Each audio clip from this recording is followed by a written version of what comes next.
नमस्कार साथियों, T4 teacher के YouTube चैनल पर आप सभी का हार्दिक स्वागत है।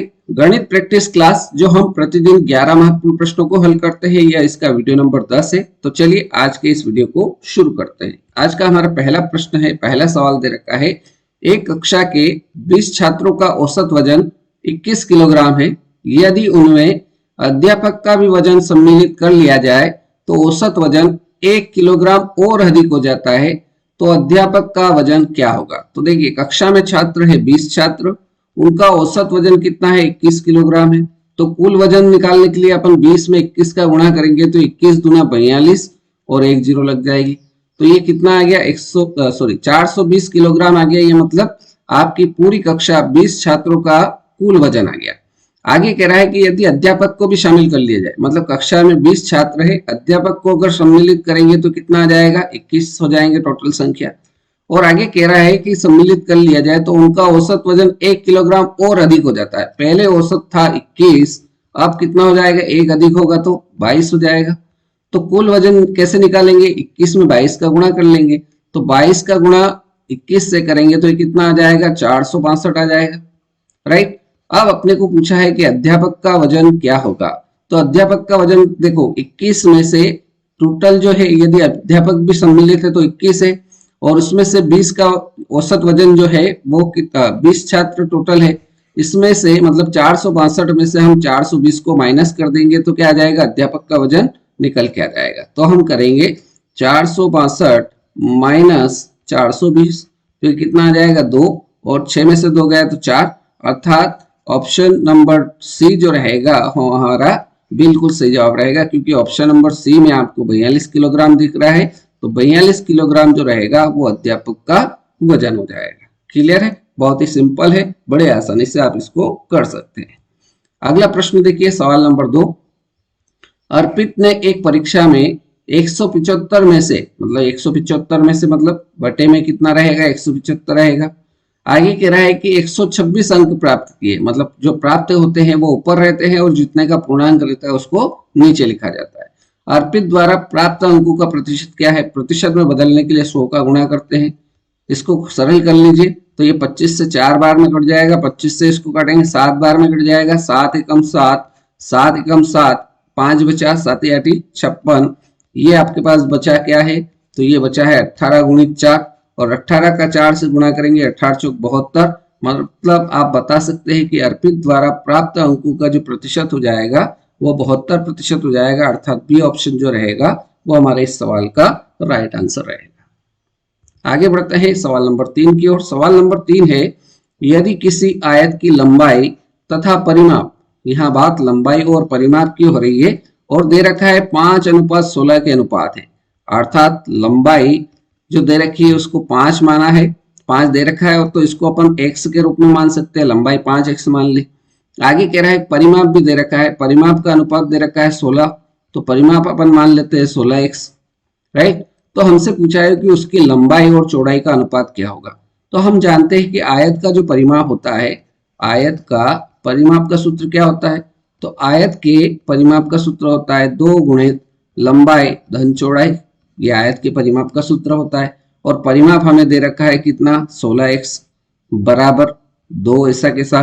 लंबाई हमने मानी है 5x प्लस चौड़ाई अपने को निकालना है, इसलिए भी ऐसा कैसा। 2 से इसको काटेंगे तो 2 एकम 2, और 8 दूना 16, x इसके साथ आ जाएगा। अब यहाँ से 5x इधर आएगा तो ये काय का हो जाएगा, माइनस का हो जाएगा, तो 8x माइनस 5x बराबर कितना हो जाएगा, b हो जाएगा। तो यहाँ से 8 में से 5 जाएगा, कितना बचेगा, 3x बचेगा, और ये किसके बराबर, b के बराबर। तो ये आपका क्या आ गया, b का मान आ गया, मतलब ये आपकी चौड़ाई आ गई। अब अपने को पूछा है लंबाई और चौड़ाई का अनुपात। लंबाई है आपकी कितनी, 5x, चौड़ाई है आपकी 3x, तो इसका अनुपात बताना है, इसलिए इसमें अनुपात का साइन ये आ जाएगा 5x अनुपात 3x। इस x से ये x कट जाएगा, अर्थात जो अपना अनुपात रहेगा वो 5:3, मतलब 5:3 आपका बिल्कुल सही जवाब रहेगा। अब 5:3 जो आया है वो आपका ऑप्शन नंबर डी में दिख रहा है, तो ऑप्शन नंबर डी जो रहेगा वो हमारे इस क्वेश्चन का बिल्कुल सही जवाब रहेगा। आगे बढ़ते हैं सवाल नंबर 4। सवाल नंबर 4 में दे रखा है 156 बराबर 2 की घात x गुणित y 3 की घात y गुणित 13 की घात z हो तो x plus Y plus Z का मान क्या होगा। तो सबसे पहले 156 के अपन क्या कर लेंगे, अभाज्य गुणनखंड करेंगे। तो 156 के यदि अपन अभाज्य गुणनखंड करेंगे तो 2 से भाग जाएगा, 2 साती 14, 1 बचा 8 दूना 16, फिर से 2 से भाग देंगे तो ये कितनी बार चला जाएगा, 3 गुना 6, 1 बचा 18 हो गया, 9 दूनी 18। अब 2 से भाग नहीं जाएगा, 3 से देना पड़ेगा, तो 13 39 और 13 में 13 का ही भाग जाता है तो 13 एकम 13। तो देखिए 156 के जो अभाज्य गुणनखंड आए वो क्या है, 2 गुणित 2 गुणित 3 गुणित 13।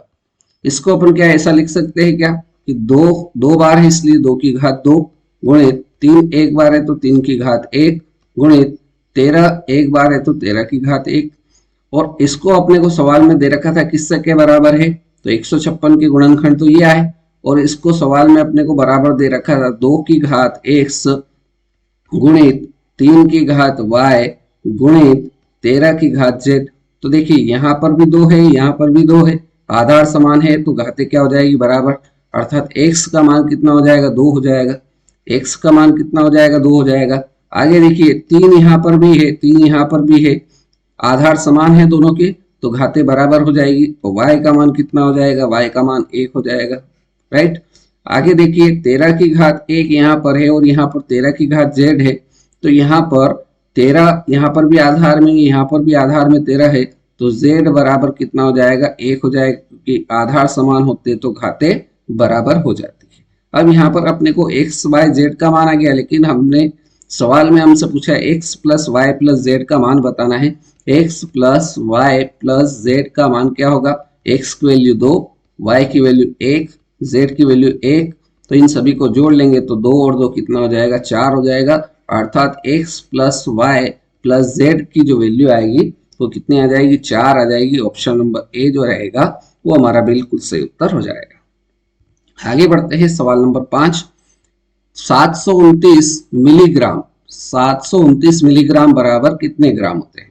तो इसको हल करते हैं। चलिए सबसे पहले आता है मिली, मिली सेंटी, मिली सेंटी डेसी, मिली सेंटी डेसी, फिर आता है ग्राम, लीटर, मीटर जो भी आपको दे रखा है, लेकिन यहाँ पर अपने को ग्राम में दे रखा है तो ग्राम से ही मतलब है। उसके बाद आगे आता है आपका डेका, उसके बाद आता है हेक्टो, डेका, हेक्टो, और आखिरी में आता है किलोमीटर, राइट। तो यहाँ पर देखिए अपने को कहाँ से चलना है, मिलीग्राम से चलना है, मतलब यहाँ मिलीग्राम है और पहुंचना कहाँ है, ग्राम तक पहुंचना है, यहाँ तक पहुंचना है, मतलब अपने को यहाँ से शुरू होके यहाँ तक आना है। तो देखिए हर एक की वैल्यू कितनी रहती है, 10 का अंतर रहता है, यहाँ पे भी 10, यहाँ पे भी 10, यहाँ पे भी 10, और यहाँ तक आना है तो 10, राइट। अब इस दिशा में जब आ जाते हैं, मतलब आपको राइट हैंड की तरफ जब जाते हैं तो भाग होता है, क्या होता है, भाग होता है। अब यहाँ 10, 10 और 10 तीनों का गुणा करेंगे तो कितना आ जाएगा, 1000। मतलब अपने को 729 जो दे रखा है मिलीग्राम में, इसको ग्राम में बदलना है तो 1000 का क्या करना पड़ेगा, इसमें भाग देना पड़ेगा। तो देखिए यहाँ 3 जीरो है तो 3 जीरो के बाद, 3 अंकों के बाद जीरो दशमलव लग जाएगा, तो ये कितना आ जाएगा, ये आ जाएगा 0.729 ग्राम। बिल्कुल सही उत्तर हो जाएगा 0.729। ऑप्शन नंबर सी जो रहेगा वो हमारे इस सवाल का राइट आंसर हो जाएगा। नेक्स्ट क्वेश्चन देखते हैं, सवाल नंबर 6। बहुत ही महत्वपूर्ण प्रश्न है, बिल्कुल ध्यान से इसको समझिएगा। ये कह रहा है कि 111 से पूर्णतः विभाजित होने वाली 6 अंकों की सबसे छोटी संख्या कौन सी है। 111 से पूर्णतः विभाजित होने वाली 6 अंकों की सबसे छोटी संख्या की बात हो रही है। तो 111 जो दे रखा है, 111 का मतलब क्या होता है, 111 जो होगा वो 37 से भी विभाजित होगा और 3 से भी विभाजित होगा, क्योंकि 37 से विभाजित होगा और 3 से विभाजित होगा तभी तो 111 से विभाजित होगा, राइट। पहली बात तो अपने को ये याद रखना है। दूसरी बात 111 जो है वो क्या होगा, 37 गुणित 3 होगा, इन दोनों का गुणा करेंगे तो कितना आ जाएगा, 111 आ जाएगा, राइट। अब यहाँ अपने को ऑप्शन नंबर जो दे रखे हैं ए बी सी डी, इन चारों को अपने को चेक करना है। तो 37 का नियम कैसे चेक करते हैं वो मैं आपको बताता हूँ कि जैसे पहला ऑप्शन है, पहले ऑप्शन में आपको 6 बार 1 लिखा हुआ है, तो सबसे पहले जो संख्या लिखी हुई है 1 1 1 1 1 6 बार है। तो सबसे पहले जो भी संख्या लिखी है 3 3 का जोड़ा बनाइए, तो ये 3 का जोड़ा बनाया, तो 1 1 1। फिर 3 का जोड़ा बनाइए 1 1 1, तो ये 1 1 1। तो इन दोनों को क्या कर लीजिए, जोड़ लीजिए, तो ये आ गया 2 2 2। क्लियर। अब आपको एक चीज यहाँ पर बता दूं कि जब भी आपको 3 अंकों की संख्या रिपीट होती है, तो जैसे 111, 222, 222, 333, 444, 555, 666, 666, 777, 888 और 999, ये ऐसी सारी संख्या है जिनमें 37 का भाग जाता है। राइट। तो 222 जो है इसमें 37 का भाग जाएगा, मतलब एक ऑप्शन तो आपका कौन सा निकल के आ गया, ए आ गया। बाकी ऑप्शन भी चेक करना है। बी ऑप्शन को अगर अपन चेक करेंगे, ए ऑप्शन चेक किया, बी को चेक करते हैं। बी ऑप्शन में हमें संख्या दे रखी है 110 011। तो अपने को 3 3 का जोड़ा बनाना है, 3 का जोड़ा बनाएंगे तो 011, ये 011। फिर 3 का जोड़ा बनाएंगे तो ये कितना आ जाएगा 110, ये 110। इन दोनों को जोड़ लीजिए तो ये कितना आ जाएगा 1 1 और 1 कितना आ जाएगा 2, और 0 में 1 जोड़ेंगे तो 1 121। इसमें 37 का भाग नहीं जाएगा। क्लियर। अब सी ऑप्शन चेक करते हैं। सी ऑप्शन में दे रखा है 100 011। 3 का जोड़ा बनाएंगे तो ये जोड़ा बन जाएगा आपका पहला 011। राइट। अगला जोड़ा बन जाएगा 100 का, ये 100। इनको जोड़ेंगे तो कितना आ जाएगा 1 1 1, मतलब 111 आ गया। आपको यहाँ पर 111 दिख रहा है, तो 111 में 37 का भाग भी जाता है। ये ऑप्शन भी आपका क्या आ गया, सही हो गया। डी ऑप्शन भी चेक कर लेते हैं। तो डी ऑप्शन में दे रखा है 110 101। तो 3 का जोड़ा बनाएंगे तो 101 का पहला जोड़ा बन गया 101, दूसरा जोड़ा बन गया 110 का, ये 110। जोड़ लेंगे कितना आ जाएगा 1 1 1 और 1 कितना हो गया 2, मतलब 211 में 37 का भाग नहीं जाएगा। अब आपके पास क्या है 111 111, मतलब 1,11,111 और 1,11,11। इन दोनों में से आपको क्या बताना है, सबसे छोटी संख्या। तो आप देख रहे हैं कि इन दोनों संख्याओं में से छोटी संख्या जो है वो कौन सी है, 1,11,000 है। तो छोटी संख्या कौन सी हो जाएगी, छोटी संख्या हो जाएगी ऑप्शन नंबर सी। अगर ये सवाल ऐसा होता कि 111 से पूर्णतः विभाजित होने वाली 6 अंकों की सबसे बड़ी संख्या, तो बड़ी संख्या आपकी कौन सी हो जाती, ऑप्शन नंबर ए हो जाती। लेकिन इस सवाल में हमसे छोटी संख्या पूछी है, तो सी नंबर का जो ऑप्शन रहेगा वो हमारा बिल्कुल सही जवाब रहेगा। क्लियर है। चलिए आगे देखते हैं सवाल नंबर 7। सवाल नंबर 7 दे रखा है 16 की घात 0.16 गुणित 2 की घात 0.36। तो इसको अपन कैसे हल करेंगे, तो देखिए 16 की घात जो लिख रखा है, पहले सवाल लिख लेते हैं। 16 की घात 0.16 गुणित 2 की घात 0.36। 16 को अपन लिख सकते हैं 2 की घात 4, क्योंकि 2 का 4 बार गुणा करते हैं। जैसे मान लीजिए 2 का अपन 4 बार गुणा करेंगे, 2 गुणित 2 गुणित 2 गुणित 2, तो 2 दूने 4, 4 दूने 8, 8 दूने 16। इसको अपने ने लिख दिया 2 की घात 4 लिख सकते हैं। और इसकी घात कितनी आ जाएगी 0.16, जो कि सवाल में दे रखी है, गुणित 2 की घात 0.36। अब यहाँ पर देखिए घातांक का एक नियम होता है कि जब a की पावर m और पूरे की पावर n हो, जब a की पावर m और पूरे की पावर n हो, तो पावर का पावर में गुणा हो जाता है, मतलब ये होता आता है m इंटू n। तो यहाँ पर देखिए 2 की घात 4 और इस पूरे की घात 0.16 है, तो इसका अर्थ ये है कि 2 तो ऐसा कैसा रहेगा, इस 4 का गुणा 0.16 में हो जाएगा। तो 4 का गुणा 16 में होगा तो 16 चौक 64, और ये आ जाएगा कितना 0.64। राइट। गुणित 2 की घात 0.36 ऐसा कैसा। अब यहाँ पर देख रहे हैं कि आधार समान है और बीच में गुणा का चिन्ह है, तो आपको घातांक का एक नियम याद आ रहा होगा कि a की पावर m इंटू a की पावर n बराबर क्या होता है, a की पावर m प्लस n होता है। गुणा में घाते अगर समान है तो घाते क्या हो जाती है, आधार समान है तो घाते जुड़ जाती है। तो ये हो जाएगा 2 की घात 0.64 प्लस 0.36, राइट। अब यहाँ पर दो ऐसा कैसा 0.64 प्लस 0.36 को जोड़ेंगे तो ये कितना आ जाएगा 0.36 और 0.64 को जोड़ेंगे तो कितना आ जाएगा 0, 6 3 9 0 1, तो 1 आ जाएगा। तो 2 की पावर 1 का अर्थ क्या हो जाएगा 2 हो जाएगा, अर्थात इसका आंसर कितना आ जाएगा 2 आ जाएगा। तो 2 जो है वो ऑप्शन नंबर ए में है। ऑप्शन नंबर ए जो रहेगा वो हमारा बिल्कुल सही जवाब रहेगा।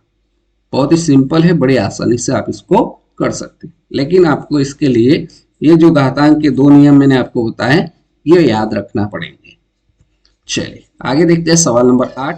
सवाल नंबर 8 में दे रखा है प्रातः 9 बजे से लेकर अपराह्न 2 बजे तक, मतलब 9 से 9 बजे, 9 के बाद क्या बजेगी 10 बजेगी, 10 के बाद 11 बजेगी, 11 के बाद 12 बजेगी, 12 के बाद 1 बजेगी, 1 के बाद 2 बजेगी। तब तक की बात कर रहा है 2 बजे तक की।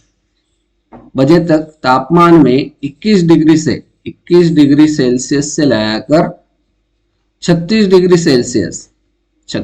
सेल्सियस तक एक समान दर से वृद्धि हुई। मतलब यहां से शुरू हुआ तापमान में वृद्धि होना, तो 2 बजे तक एक समान दर से 21 से तापमान कहां पहुंच गया 36 पे पहुंच गया।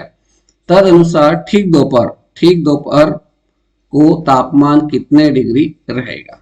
तो ये अपने को बताना है कि ठीक दोपहर में तापमान कितना रहेगा। तो कैसे हल करेंगे इसको, तो चलिए इसको हल करते हैं। तो देखिए तापमान में अंतर कितने का आ रहा है, तो तापमान में अंतर की अगर बात करें तो 36 में से 21 को घटाओगे तो कितने का अंतर आ जाएगा 15 का अंतर आ जाएगा, राइट। अब यहाँ घंटे कितने हो रहे 2, देखिए 9 से 10 1 घंटा, 10 से 11 दूसरा घंटा, 11 से 12 ये तीसरा घंटा, 12 से 1 ये चौथा घंटा, और 1 से 2 कितने 5 घंटे। तो इसमें भाग दे देंगे 5 का, राइट। तो अपने को आ जाएगा कि ये समझ में आ जाएगा कि 5 एकम 5, 5 तिया 15, मतलब हर घंटे में 3 डिग्री सेल्सियस का तापमान बढ़ रहा है। तो यहाँ पर आपको दे रखा है कि 9 बजे कितना तापमान था, तो 9 बजे तापमान था 21, इसमें 3 जोड़ेंगे तो 3 तो यहाँ जुड़ेगा, 3 यहाँ पर भी जुड़ेगा, 3 यहाँ पर भी जुड़ेगा, 3 यहाँ पर भी जुड़ेगा और 3 यहाँ पर भी जुड़ेगा, राइट। अब देखिए अब उसने पूछा है कि ठीक दोपहर, तो ठीक दोपहर 12 बजे कितना तापमान हो जाएगा। तो देखिए 21 डिग्री सेल्सियस तो 9 बजे है, 9 से 10 होगा तो ये 3 तो ये जुड़ जाएगा, 10 से 11 3 ये जुड़ जाएगा, और 11 से 12 ठीक दोपहर का मतलब क्या होगा ठीक 12 बजे। तो इसमें अपने को क्या करना पड़ेगा 3 3 6 और 3 तिया 9 डिग्री सेल्सियस क्या करना पड़ेगा जोड़ना पड़ेगा। तो 21 डिग्री सेल्सियस में 9 डिग्री सेल्सियस जोड़ेंगे तो कितना तापमान हो जाएगा, ये आपका 30 डिग्री सेल्सियस तापमान हो जाएगा। अर्थात आप बता सकते हैं कि ठीक दोपहर को जो तापमान होगा वो कितना डिग्री हो जाएगा 30 डिग्री सेल्सियस हो जाएगा। ऑप्शन नंबर बी जो रहेगा वो हमारा बिल्कुल सही जवाब रहेगा, राइट। चलिए आगे बढ़ते हैं सवाल नंबर 9। सवाल नंबर 9 बहुत ही महत्वपूर्ण और बिल्कुल समझने वाला सवाल है। इसमें बहुत सारी गलती हो सकती है, इसलिए ध्यान से समझिए। सभी विषम अभाज्य संख्याओं के गुणनफल का इकाई अंक ज्ञात कीजिए। तो सभी विषम संख्याओं की बात हो रही है और अभाज्य संख्याओं की बात हो रही है।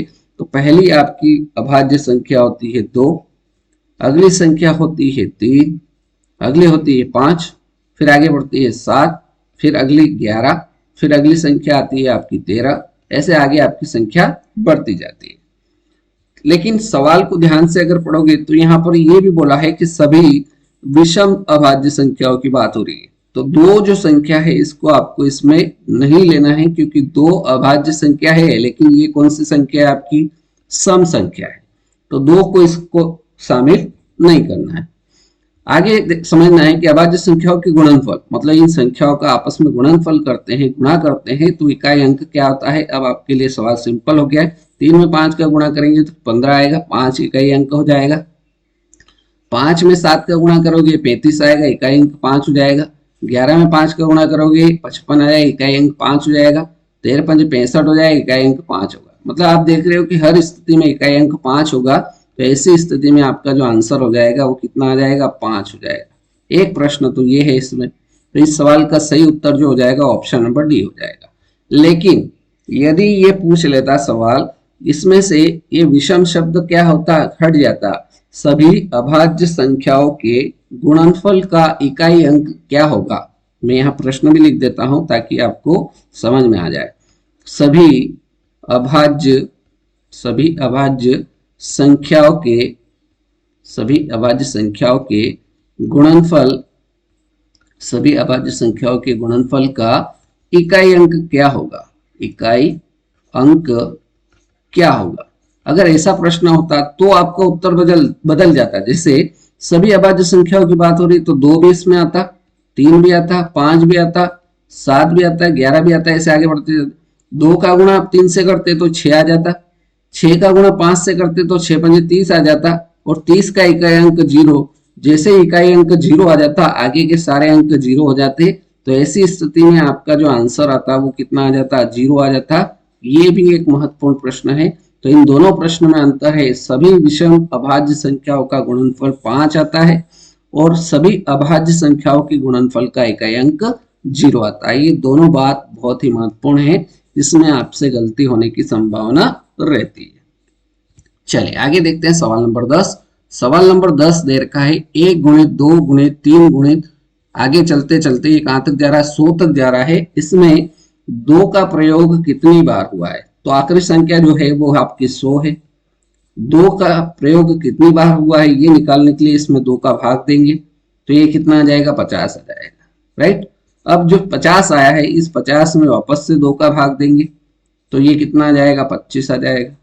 राइट, अब 25 में फिर से वापस में 2 का भाग देंगे, तो ये कितना आ जाएगा, पूरी बार भाग जाएगा, 12 बार, एक बच जाएगा, उससे मतलब नहीं है। यहाँ पर 12 जो आया है इसमें फिर से 2 का भाग देंगे तो कितनी बार आ जाएगा, 6 बार भाग चला जाएगा। 6 में फिर वापस से 2 का भाग जा सकता है, इसलिए कितनी बार भाग चला जाएगा, 3 बार। और 3 में 2 का एक बार भाग और चला जाएगा, तो ये एक बार भाग जाएगा, एक बच जाएगा।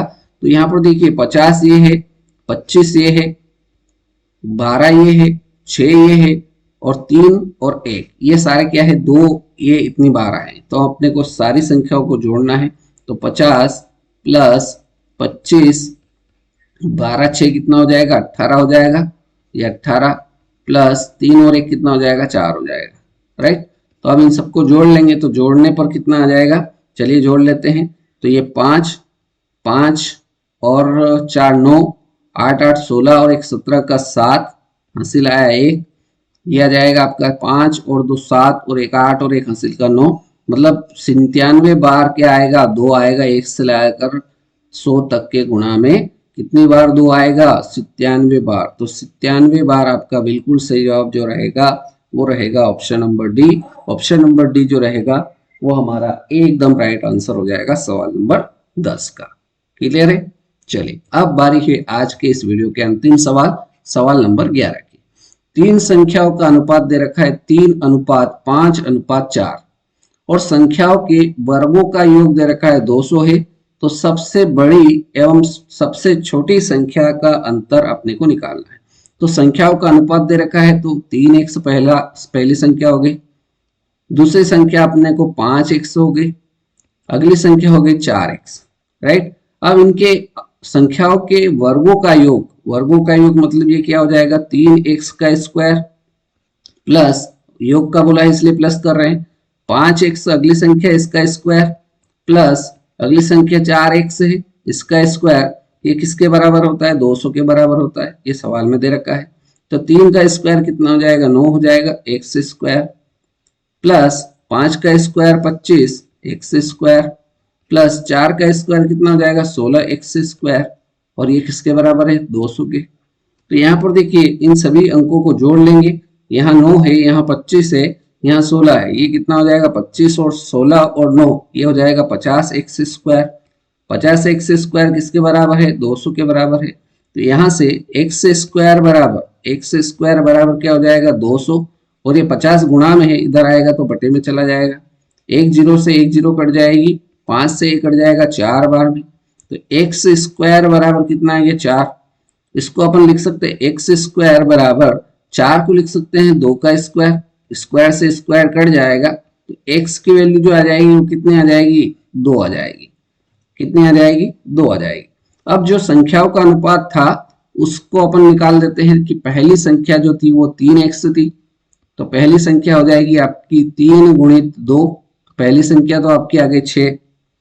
दूसरी संख्या, तो दूसरी संख्या आपको दे रखी थी अनुपात 5x, ये आपका 5 ऐसा कैसा x का मान 2, तो दूसरी संख्या हो जाएगी आपकी 5 दूना 10। तीसरी संख्या का अनुपात था 4x, तो 4x बराबर 4 ऐसा कैसा x का मान 2, तो ये 4 गुणित 2 ये मतलब कितना हो जाएगा 8 हो जाएगा।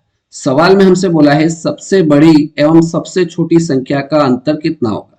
इनमें से सबसे बड़ी संख्या कौन सी दिख रही है, तो बड़ी संख्या आपको कितनी दिख रही है 10 दिख रही है।